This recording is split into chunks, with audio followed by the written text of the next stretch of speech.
I'm Brent, and I'm back for another tarot unboxing. I am your webmaster for the blog PathandTarot, as well as the the YouTube channel. Content creator. Alright, so I've got a tarot deck here that we are going to unbox in this video, talk about, and just kind of jam along with the whole experience. This is a tarot deck that I encountered in my studies recently that I thought would be a great addition to the cards I already have, as well as to help facilitate my studies with tarot. And I thought this would be a really cool experience to share with everyone here on the internet. This is the Book of Thoth. If I mispronounce this, I'm sorry. Etteilla Tarot. So that would be the name of the tarot deck. So the Book of Thoth, Etteilla Tarot, or Le Livre de Thoth, Tarot de Etteilla, as the French say. So this is a faithful reproduction of the Grand Jeu de l'Oracle de Dames, Paris 1870. So this has a French history to the tarot deck, which is really cool because French, they have a lot of connections to cartomancy, tarot, and all that. And I think it's fascinating to kind of see what decks end up where in the scope of history. So 1870. Well, that's it's pretty old, wouldn't you say? I think it's really cool to experience the older decks, to basically kind of know where you're headed in tarot and going into the future. I mean, it's really the old saying of you gotta know where you've been to know where you're going, and so that's kind of how I treat learning in a way. Is you kind of have to understand history and experience some of the older decks to really understand what new tarot decks have to offer and how they fit in with the ongoing history of tarot cards, art, the occult, fortune telling, all that really cool stuff. Now this deck is from Lo Scarabeo and published, I don't know if you can even barely see it, but Llewellyn publications. So there is a limit to how many cards I can show you within reason, I guess. So about 20, I can show about 25 cards based on the attribution given to content creators like myself who want to share the deck with the public. Really, this is falling under deck review, so I feel that we can get away with this with all the proper notation in the video here. That should do the trick. Since we're talking about notation and what's in the description of the video, this would be a good time to talk about affiliate disclosure and that sort of stuff. So a lot of these videos are sort of, I guess you could say, fueled by the Amazon Associates program, so I get commission for qualified purchases. That's sort of the statement they give you to share with the people who experience your content. And that's kind of how these videos are. They set up the product in a way, and I treat the affiliate links as more of like a sort of like a notation to go in and just see what products are what. Just more or less to experience what they are. If you potentially buy them, that's fine. If not, then you have sort of a record of where you can get these things. I like to even put in just extra items, like say this shelf liner here, Duck brand shelf liner. Fantastic for just working with cards on this. It's a very nice mat, so I add things like that into these videos. So enough of that. Let's get into the unboxing. If you've seen any unboxing videos on the channel, you may know that I get kind of anxious with these unboxing videos, because once the shrink wrap comes off, you can't go back. You just have to do it. You just got to do these in one take. And so I get a little bit of stage fright. Well, maybe not stage fright, but I guess probably just I get anxious before the plastic comes off, because once it's off, that's it. So we just have to go. I've got some tools here to kind of help. I've got some cards off camera to kind of show the size, because I think there's a lot of complexities in cards that it's nice to talk about. The size of the card, the texture of the cards, all that really creates the experience for the user of the cards. And we're going to talk about all that. On purpose, I didn't do too much research on this deck, because I wanted to have my real life experience captured in this video. I'm hoping that there should be a pamphlet in here, some sort of booklet that can tell me more, and then in real time we can sort of reveal all that information. But really what I wanted to do is to capture my experience opening up this package, experiencing it, reading it with you in person, and showing some cards, so that you can sort of see just like my immediate experience with this, and how I can get information out of it, and all that. So I think that's kind of a valuable thing to capture on camera like this. So I don't know too much about this deck. It's just come across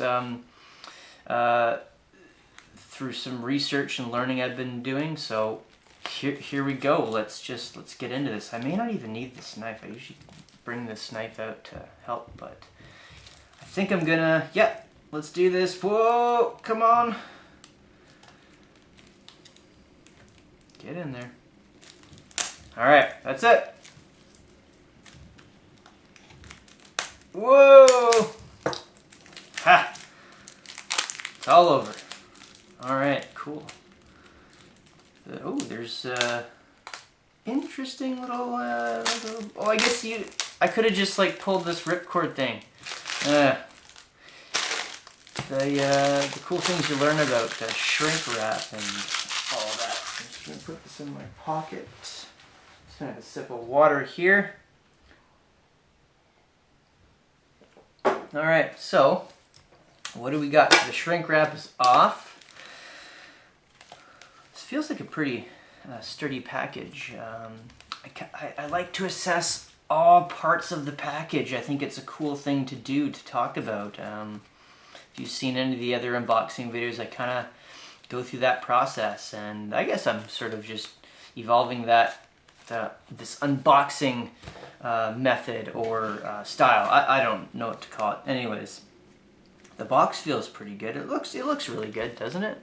You know, it's pretty simple. I like how this is shaped like a book, or styled like a book. That's what I mean. So you've got the spine here with the name, and the pages here. So yeah, I love this presentation. Like immediately, it looks really cool. Very something you could just like sneak into your bookshelf and have people not know it's a tarot deck. Just sneak it in. All right, yeah, that looks cool. Looks, you know, yeah, pretty solid. Different than some other boxes. I guess it's kind of I don't even know what that's called, to be honest. There's some sort of different design at the bottom. Okay, let's open it. So upon opening the package, you've got another shrink wrapped package. So let's just, there we go. So that's it. Just a box, and then you've got the cards, and there's the booklet, just like I hoped for. So we can go through this booklet here in a second to maybe learn more about this deck in real time. Paris 1870, so this has French roots, so I'm sure there's something in here connected to that, placing this in sort of the grander history of tarot. But this is cool, so let's just, oh, you don't really need anything, you just, there you go. into the pocket it goes. So here are the cards, Lo Scarabeo. So they are one of the publishers that I believe works with Llewellyn. I'm not even sure if I'm pronouncing the name right. Made in Italy. Very cool. Okay, so here is, let's put the cards away for a second. Okay, so we got the booklet here. Let's just kind of flip through the booklet for a second, just to see what's in here, because it'd be nice to know the history first of this, just to maybe get that out of the way. So it looks like there is a card game with this. This is very cool. Because I really like the French Tarot deck and playing the game French Tarot. And also other types of games with tarot cards, because I think that's an interesting way to sort of have your tarot cards as, you know, like a multi-purpose. Like, you know, people would play games, you get to pass the time. People would have done that back in these older periods. So published in Amsterdam and Paris between 1783 and 1787. So this is actually older than 1870. So this is pretty cool. So the name of the creator is Jean-Francois Alliette. I think that's how I pronounce it. And so the Etteilla is just his, it's like a reversal of Elite. Hopefully I pronounced that correctly. And so this goes into some history about tarot. Book of Thoth, the magical text dating back to ancient Egypt. So this would have, sounds like there are some elements borrowing from ancient Egypt in this deck, if I make a quick guess. And I think this deck attempts to restore these sort of ideas in this deck, and then this is a reproduction of that original deck by the sounds of it, just based on what I'm reading here. So there are some variations in this, which is really cool. So we can really only show about 25 cards, so I think it'll be a good idea to go through the major arcana with this deck, because what I'm reading here is there are some differences. Number 1 would be chaos. And there's some, yeah. So maybe we won't talk about all that, because then we'll get in and actually show you the cards here. But there are some pretty drastic differences in the major arcana here, which is great. Sorry, I just hit the camera with my knee. So this will be very interesting. So here we go. We've got quite a bit of changes here. Looks like there is... I don't know, is there a magician? There may be no magician here. This is pretty cool. Okay, alright, so the rest of the book just goes through the description of the cards, which is great. Oh, and it looks like there's basically the French version of this in other languages. So there's only about maybe 14 pages or so worth of information. So yeah, this is pretty cool. So we're basically dealing with a major arcana that is very different than what we would know to be the major arcana in other tarot decks. So this is going to be a pretty cool thing for you to experience if you've never seen this deck before. So let's get into that. So this is cool. I'll put that by its side. Before we look at the cards, why don't we just do a quick assessment of the cards themselves.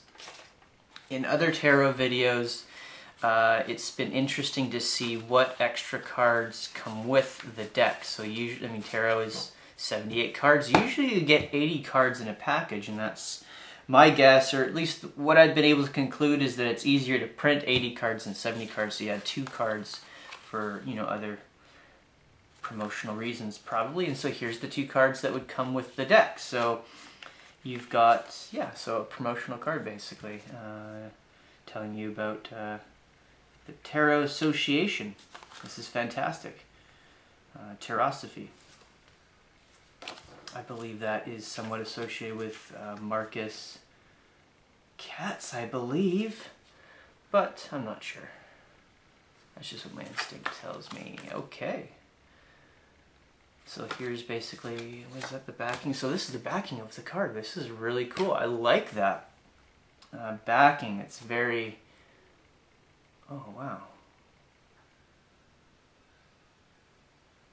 It's almost like a combination of like maybe more like really realistic image with something that's like drawn or something else, but I like it. This is cool. So the card feels really good. Let's just play with this, see what the size is. So here is a tarot size card that I made myself, printed for Make Playing Cards. So here is the size comparison. They're actually about the same size. This seems to be just a little thinner by the looks of it. And so let's pull out a bicycle playing card and you'll get maybe a better idea of what the size is. So it's quite a bit bigger than a playing card, but maybe not as thick as what Make Playing Cards would consider normal tarot size. But still about the same height. I can even pull up my ruler to find out. Let's look at this here. I gotta flip it around the right way. Centimeters, because yeah, centimeters. Just about 12 centimeters in height. And we've got about just 6.5 centimeters in width here. I hope that's right. Yeah, that's cool. So these are about as tall as the regular tarot card would be, but they're a little bit thinner. That's interesting. And just the texture is quite similar to the very basic print of Make Playing Cards with these cards. In fact, they feel almost identical. They feel like the same thickness, like in weight, and they have the same texture. This is very interesting. These cards are a little bit smoother, but I wonder if it's because I've used these more and I've had a chance to break them in versus this as being a new, very fresh card. They feel very similar, and that's kind of cool because I really like the Make Playing Cards thickness and just the feel of the card. Like I just, it feels really good in your hands. I like it because feeling the cards is it's a very important part of the process, I think. The whole physical experience of it. Okay, well that's great. So let's move on into the cards here and see what we can see. So, what do we have here? Woo-hoo-hoo. Okay. I'm going to try and see if I can find major arcana cards. But this could be challenging because it is in French. But I think I can put this all together here. So I'm just pulling out the major arcana cards. So here's the Fool. We'll start there because we're going to be going on a fool's journey as an unboxing video. We will go on a journey. You may not be able to see these cards. In fact, I should probably move them off because we're not here to showcase all the cards, just about 20 or so. So it looks like all the major arcana is there, and the cards, got the wands. The wands look really cool.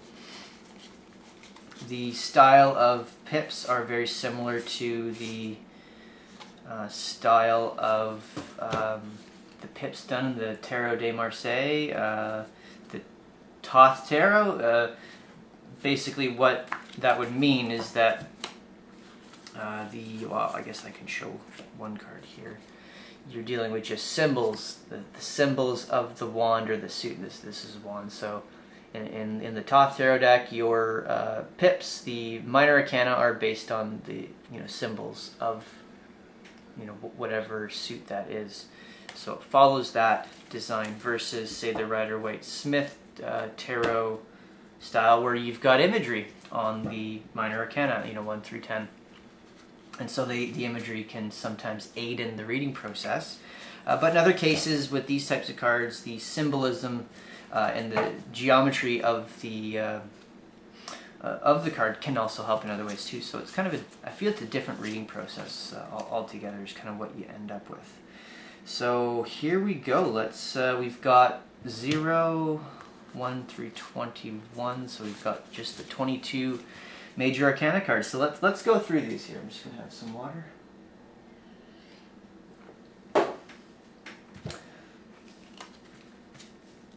So here is the Fool. Very interesting. It's like the colors have like a almost like a muted tone to them with this like kind of beige like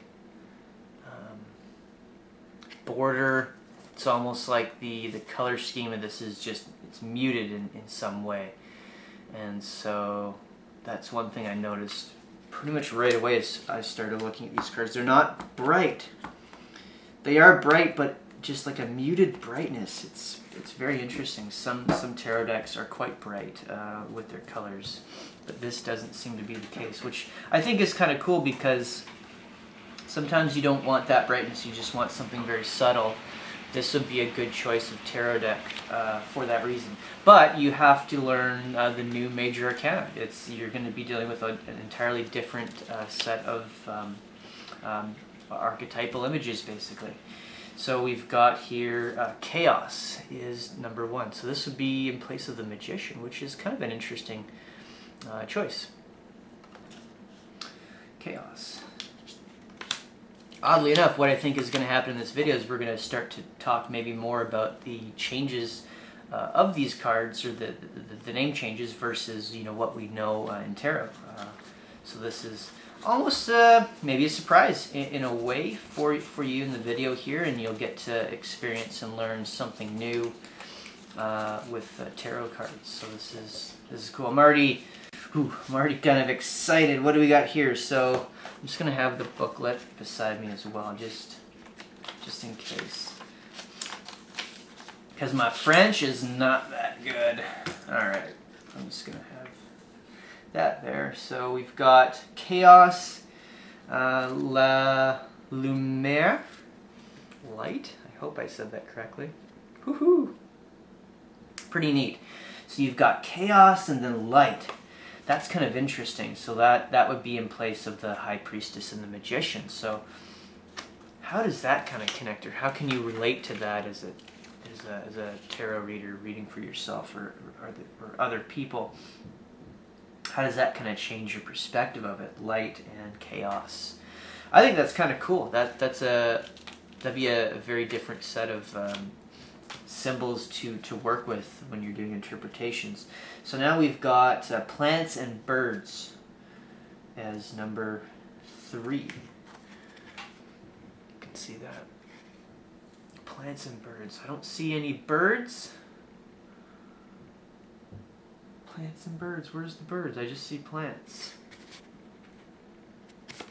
That's interesting. That's kind of a, I don't know. It's a kind of an odd type of picture. Very almost melancholic, or there's like a weird sadness that I'm feeling when I look at this picture. It's kind of strange. But really what the book is saying is that plants and birds here, it means a desire to change, strange encounters. That kind of makes sense. Now another thing to note is that these cards in the book do have an upside down meaning, so a reversal meaning. So you could read these cards reversed. That's something to consider when reading. Not all decks benefit from having reverse meanings. A lot of them do, some don't. You just have to kind of inspect each deck in a case-by-case basis to know what's the best way to do that. And so in the book especially, you know right away if there's a written meaning for the reversed image. In this case it does, so here we go. Number 4, heavens. So they've got tiredness, sudden illness. It's kind of interesting because you don't really get the feeling of sudden illness by looking at this.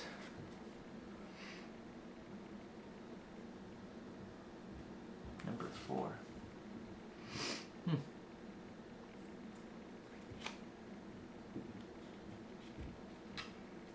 Maybe these cards here are in a different order.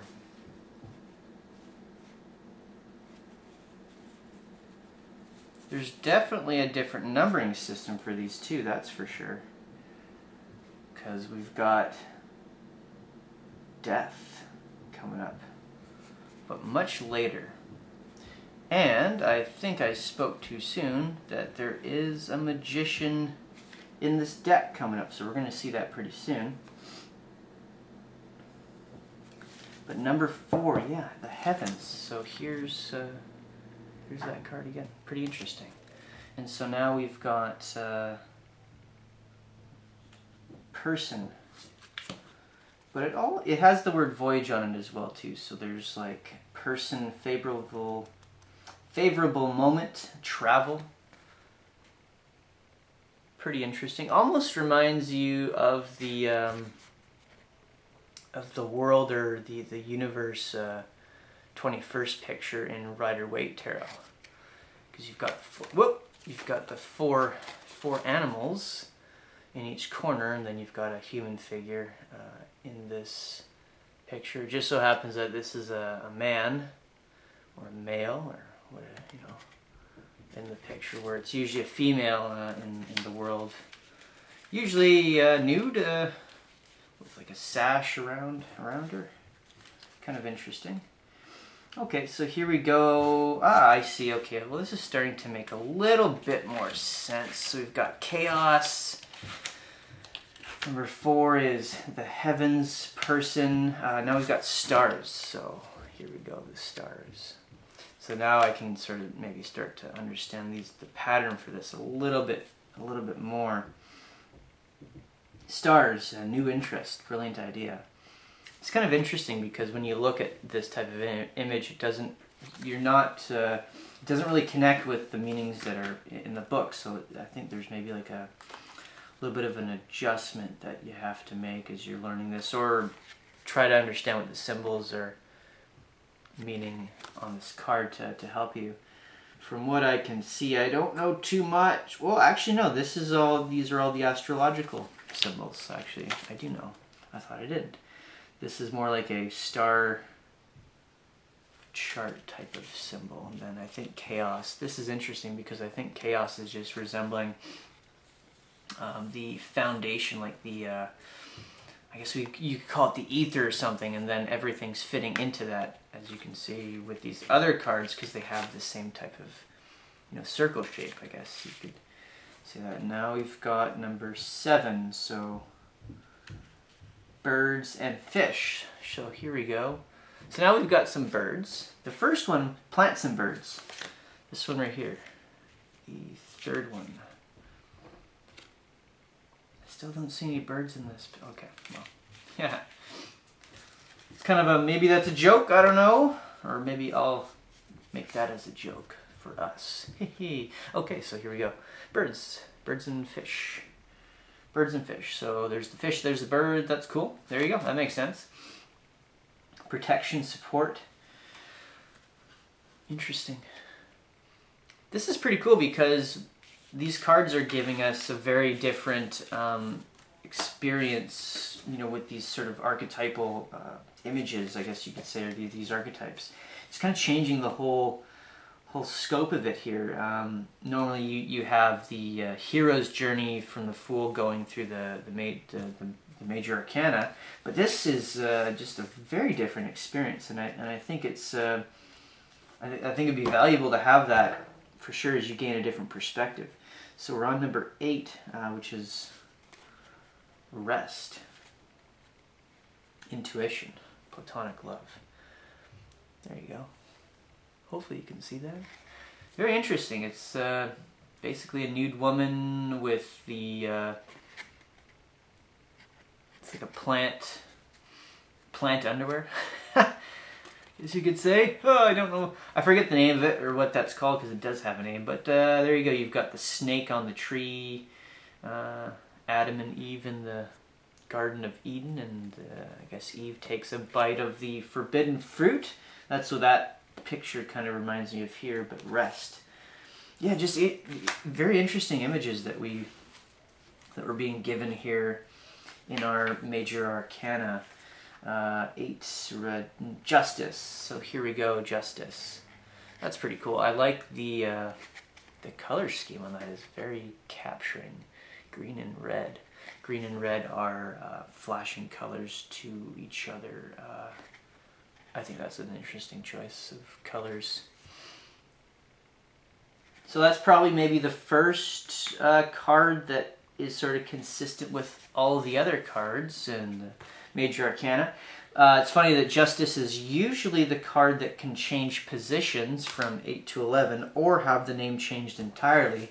In the Thoth deck, it's called Adjustment, Aleister Crowley's Thoth deck. It's relabeled as Adjustment instead of Justice. So that's kind of interesting that it fits into the 9 position on this deck. Number 10, we have Temperance. So here we have it. Again, another consistency between all the other styles of tarot. There you go, you can see that. And the image is also pretty consistent too. It's a woman holding a cup. And what else is she holding in the other hand? That's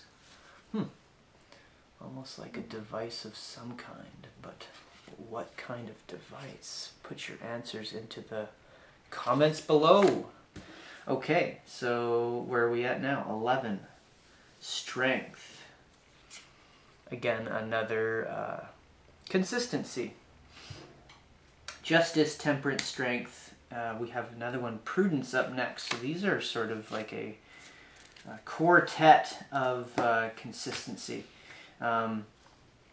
This is pretty cool. I believe these are the 4 cardinal virtues that are included in this deck. Usually, we've got 3 cardinal virtues, Justice, Temperance, and Strength together. We don't normally see Prudence ever in a tarot deck. In this case, we do. So here we are with Prudence. It's an interesting card. It's like a snake wrapping around a staff-like mirror, and a woman holding a book with long blonde hair by the looks of it, and a red background. It's kind of cool. And it looks like, actually here, it's all women. So this is another interesting thing, is you've got Justice, Temperance, Strength, Strength, Force, I guess, Prudence. They're all embodied in female form. That's kind of a cool thing to notice. Okay, so now we have 13, Marriage.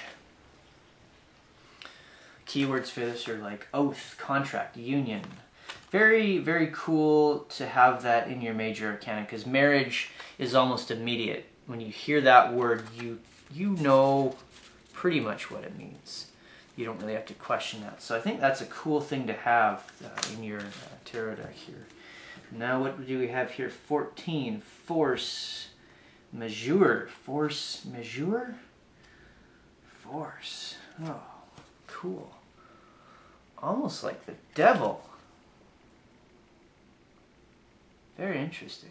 I like the colors. The colors are very, very cool. It's like a interesting blue. I don't even know what kind of blue that is, but oh, Diab. The devil. I guess this is the devil. There you go. The devil is 14. Not usually the case, but now we've got, here it is, the Magician, that I was unsure of if the Magician would be in here, but here we are, the Magician, 15. So the Magician has taken the place of the devil in this well, actually no, 15 is the devil in other tarot decks, but not in this deck. Very cool picture. A lot of reds and greens so far, actually. That's something I started to notice. A lot of green and red. Magician. So yeah, kind of a stereotypical magician, right? Look at that. You know, the pointed hat, robe, wand. Maybe more archetypal than stereotypical, I guess you could say. But it's a cool picture nonetheless. You've got all the astrological symbols on his box. Sorry, I'm just trying to get it into focus there. There we go. Like up is down, down is up. I don't know. Interesting. Now we've got 16, Judgment. So normally Judgment would be near the end of the tarot deck. Now we find it here in the 16 position. And it pretty much looks how it would look in other tarot decks, but the art style with this is sort of different. It feels more modern than the Rider-Waite-Smith deck, which is early 1900s. But this deck is technically older, so I'm not sure if this means that the actual images look in a different style or if these are redrawn images. It's hard to say, and it doesn't really mention that in the beginning part, or maybe it did and I glossed over it. Because we are in improvisation mode. Oh, okay, all right. Whoa. Death. Here we do. Death. Again, green and red. I wonder why that is. So green and red. Maybe there's a lot of fire energy in these cards. I like the design of this. This is really cool. It's almost it makes death feel less foreboding or less negative. Some death in some decks is actually kind of scary. It's not that scary of a card once you kind of know how to handle it and interpret. But I feel like this deck is treating death definitely with a sense of humor, I think. And I think that's a really cool thing to have in death, because really, it's easier to laugh at things, just to get, to maybe understand it more. You can laugh at it and just don't take things too seriously. So I feel like death here is saying, hey, just don't take it seriously. It's just part of the whole process of going through your hero's journey through the major arcana. And so now we are at the Hermit, 18, the Hermit. But you've got different French names here, so here you go. Pretty much looks how it should. You've got like an old person. I think that would be a man, but it could also be, no, I think that would be a man, because you can see the balding, although that's maybe not the best way to know if it's a man or not. But I feel like this is an old man, just kind of like the Hermit would be on the other tarot cards. There's no facial hair on this character here, but you got the staff and the lantern, and there's also a dog beside the Hermit too. That doesn't usually appear in other interpretations of the Hermit. That's very cool. But again, look at the colors. You've got like a different shade of red, different shade of green. I wonder what all this means. Maybe you could help me learn by making comments. 19, Temple. So this would be, my guess is, because I'm not seeing any other cards, this would be the Tower. Temple. Oh, come on, get in focus. Woo, there we go. Get a good look. Green and red. Again, green and red. Why is it green and red? That's pretty cool. I like this interpretation of it, the Tower. It's like the city is on fire. It's almost even more devastating than just seeing a lightning bolt hit a tower. This is more like your entire city is burning. It's a little bit more scary. So I guess we can say maybe that death is less scary than the Tower card. So how about that? That's kind of a cool thing. So where's the 17? There we go. 19. Okay, so where are we at now? 20, Wheel, Fortune. So this would be the Wheel of Fortune in position 10. Whoop, there we go. Now we're in position 20, so it's jumped up a whole 10 spots, and it sort of resembles much of what we think it would, based on what we know about the original picture, but it's stripped down. It's just basically a woman on a wheel with her eyes blindfolded. That's kind of cool. That's an interesting choice of imagery. Blindfolded, you don't really know what's next, and that's kind of how fortune is. You don't really know what's next. Your intuition can sort of guide you to it, but you don't really know until you take off the blindfold. And standing on a wheel is a nice metaphor for that. Versus the heavy symbolic imagery found in all the other tarot cards for the Wheel of Fortune. This is feels a lot more subtle. I kind of like that. And 21, Dissension, Carriage. This is interesting. So, Carriage, tyrannical government, irremovable position, like a tyrant in a way. 21 position. How about that? Maybe like the Emperor, possibly, or some sort of variation on that. Le Despot, Africain, Dissension. Is that Arrogance? Ooh, that's interesting. Arrogance. Well, how about that? That was quite the trip through the major arcana here. I learned a lot. Whoa. Yeah, I feel like that was a really cool experience for me personally. Seeing the very drastic change of these positions and names, as well as looking at what has been consistent throughout what we know of tarot. We've got death, we've got temperance, justice, but it's cool because now we've got the 4 cardinal virtues. I think that's cool because virtue is an interesting, I think that's a very powerful concept of virtues of which you could live by. You get that in tarot decks, but I feel like a lot of it's more implied. You have to sort of know about that to draw it out of the card. But these cards are very direct, I feel, in that. It's interesting that we've got these types of symbols here on these kind of early cards. Chaos, heavens, stars. Because these have a connection. Very clearly, they're the same style of image. So I feel they're connected in possibly other ways. Excuse me, I hiccuped. And then you've got this sort of face, like human figure appearing in the stars here. And you've got the human being, the man. He's holding a club. That's kind of cool.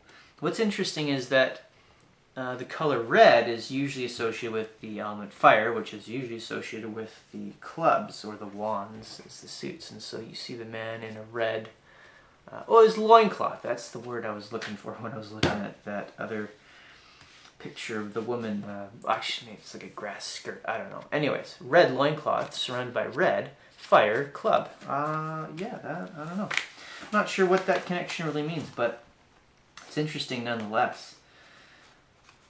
This deck maybe has some secrets that I don't have the ability to draw out at this time. I may need to sit down with this deck more and look at it.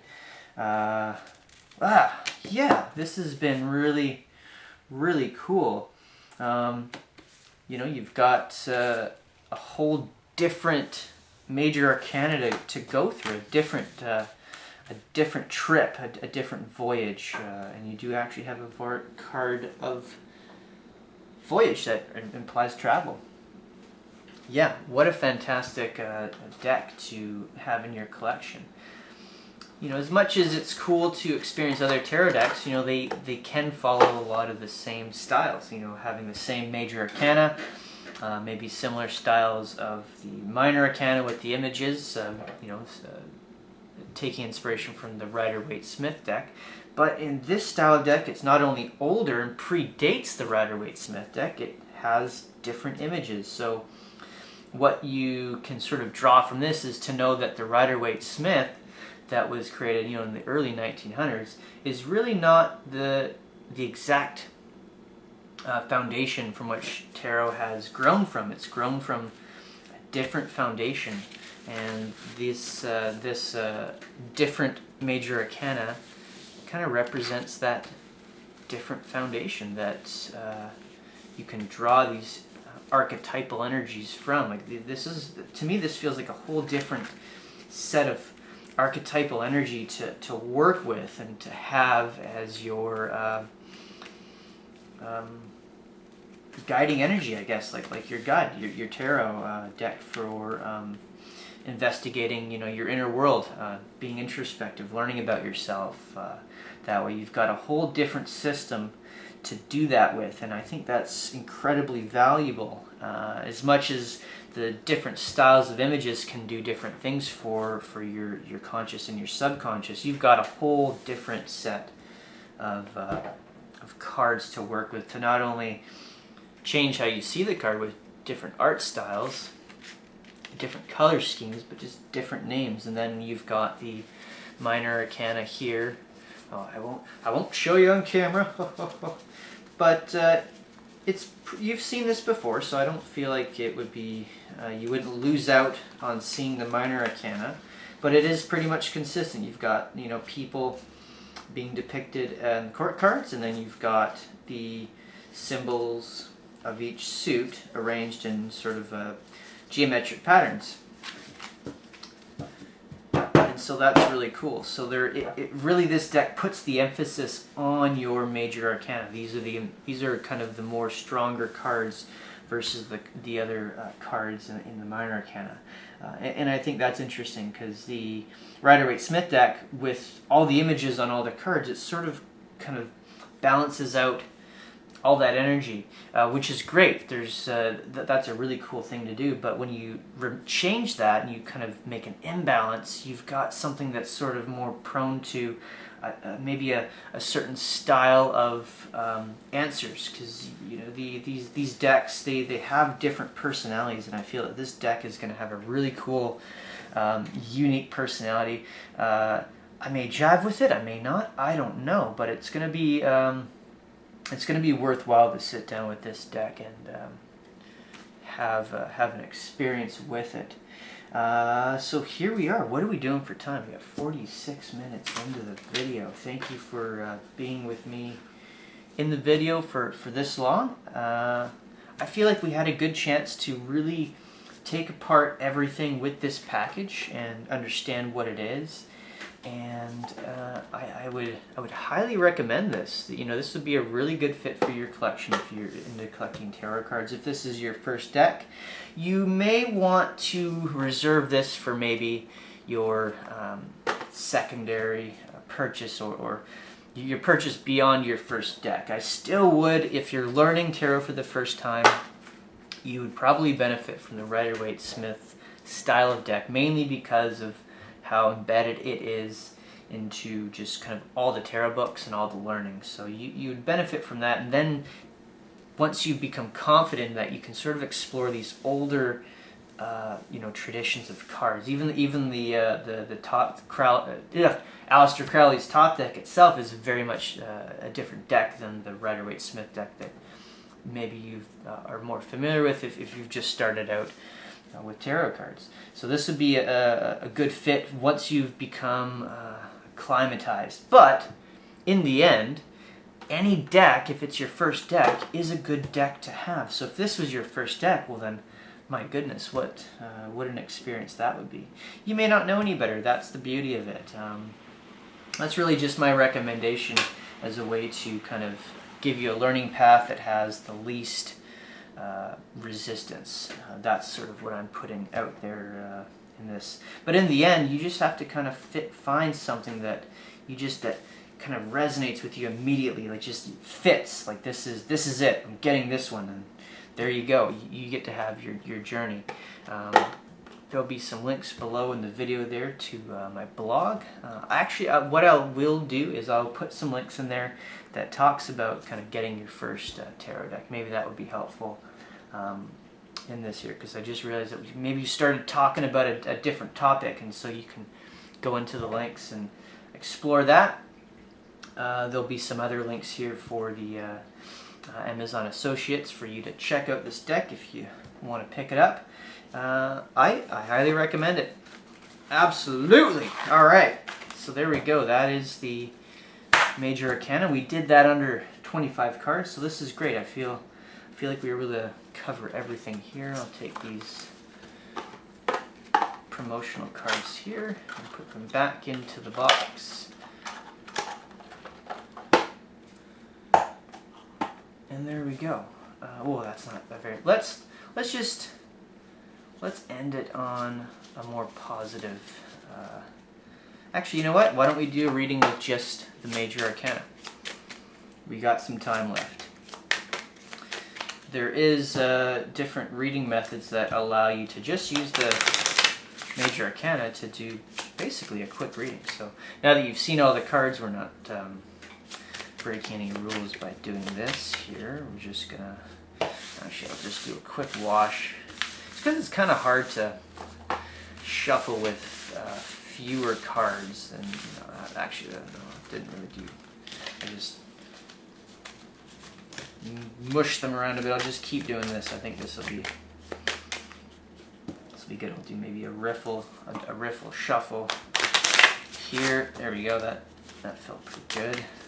The cards feel nice, so they'll be easy to shuffle once I put them back into the bigger deck here. So, woohoo! Oh man, what do we got? I'm gonna cut it in half. What do we have? Ooh, interesting. What is that? The plants. Birds and fish? Yeah, birds and fish. Protection, support. Legal support. So isn't that kind of cool? That kind of is speaking towards, you know, the playing by the legal rules of sharing these images. That's kind of our reading here that we're getting at the very end. What a cool little message. So kind of protection. So I guess there is protection. I'm being protected, maybe. There's support. How cool is that? So maybe we can draw just another card to see if that can be expanded. Temperance. Ooh, interesting. Interesting. Maybe let's move the card down here and put it up there. Temperance. Moderation, simplicity. That's a cool message. So we've got, you know, support in moderation, or adaptable moderation. I like that message. That is pretty cool. I wonder what, how you could interpret this message for you. Because for myself, I'm very much connected to, you know, the ideas of legalities. You know, we're trying to play by the rules of appropriation. Wait, no, not appropriate. What's the word? Anyways, using the correct amount of images to play by the publisher's rules. I guess that's the right way to say it. And so I think these energies are coming out of that, because that's kind of how I'm feeling, maybe at the core. That is pretty neat. But I wonder maybe how that could be interpreted for you. Maybe this connects in a different way. I wonder if that's the case or not. Maybe we'll draw one more card. Ooh, I feel like that's a good message. There is a danger of drawing too many cards sometimes, but it's good to have more than just two. Usually between 4 and 7 is usually a good amount of cards to have with a reading, because you can really create some angles. Here we go. Ha! The Magician. There we go. That is pretty cool. So we kind of already know what the Magician could mean. In this case, it's really talking about love of danger, at least with this deck. So, maybe I'll leave it. Ooh. Maybe we should do the 4th one. How do you, Love of danger. Yeah, let's do it. Let's see what happens. So, what's going to happen, Magician? What's going to happen, Etteilla? Whoop! Just fell down. Sorry. Oh, okay. Yeah, this is kind of weird. So this is a pretty interesting message so far. What's going to be the 4th one? Because kind of anxious, maybe even a little scared. What do we got? 6. Stars, new interest, brilliant ideas, improvement. Cool. We'll leave it at that, because that's a pretty good message. I like that. So, you know, we've got birds and fish, protection, moderation, the Magician, kind of dancing with danger, creating things too. That's another thing you can draw out of it. And then you've got the stars, new interests. This is great. I think that's a fantastic message. So I'm not going to draw any more cards. That's it. Four is a good amount of cards, I think, for a pretty robust enough reading, I guess you could say. And I like how you can organize the cards like almost in a cross. And you can create connections. So you've got these two connected, or you've got these two connected, and you've got, different connections to make as you have more cards. That's why it's good to have more than, three cards or four. Between, around 7, like I mentioned just maybe a moment ago, you can start to make these relationships easier with the threes and that, right? So you can start to see how you could connect that and go even deeper. But we won't do that. I'll leave it open. We've given you the cards here. You could even just pause the video and just write down the names and kind of think about that maybe more, and leave a comment below. And there's the description that will leave you with some goodies to play with as well. Some things to pique your new interest. Ho yes. Put that into there. How about that, right? That's not planned at all. That's just straight out of the air, straight out of the universal energies. But that's cool. That's the really fun thing about tarot, is you get those strange synchronicities when you start to play with these energies. So there it is. That's definitely going to leave it off there. I think I've gone as far as we can do it. So thank you again for sticking with the video for this long, and I will hope to see you again soon somewhere out there.